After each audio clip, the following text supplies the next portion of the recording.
Simon Hayes is the chief UK economist at Barclays Capital, and he joins me now from the city.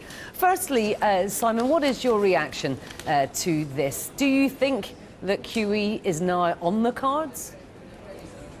It's clearly on the cards, the question really is how the data turn out over the next few weeks. I think the MPC has made it clear that it wouldn't take an awful lot of news from here for it to engage in more quantitative easing. In fact, some of the members who voted for no change at the start of this month said that even if conditions stabilise at these sorts of levels, they would still seriously consider doing more QE. So it's looking, fairly likely that they will go ahead with something. And what would be your reaction to that? I mean, it's not clear what effect QE had the last time round. Do you think that they should be doing it again? Well, I think one of the reasons why they're still a little bit reticent, because let's remember, nobody actually did vote with Adam Posen for more QE earlier this month, so there's still a certain reluctance on the committee to go ahead, and I think that partly reflects the uncertainty about what the effects would be. I mean, it seems likely that the sort of multipliers that you get from doing QE at the moment would actually be quite small, which means that you would have to do quite a lot of it in order for it to be effective. And I think that's what's holding them back, that if they are going to go down this line, they're going to have to be quite aggressive about it. And if they're going to be aggressive, they're going to need to be sure that it's the thing that they need to do.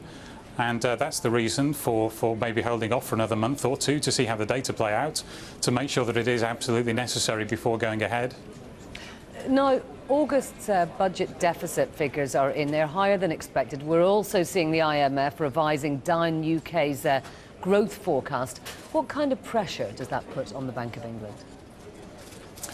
Well, I think in terms of the deficit numbers today, in fact, my reading of them was quite the opposite. Of course, on the month, the numbers were worse than expected, but there were some significant revisions to the back data, and actually, if you put those together, we would still see that the OBR's forecast for the deficit for the year as a whole is on track. So I don't really think there was any significant news there. Of course, the IMF's downgrade of the economic outlook is in line with many forecasters who've been revising down their forecast, and it seems very likely that the Bank of England will need to revise down its forecast when it comes to do that in November.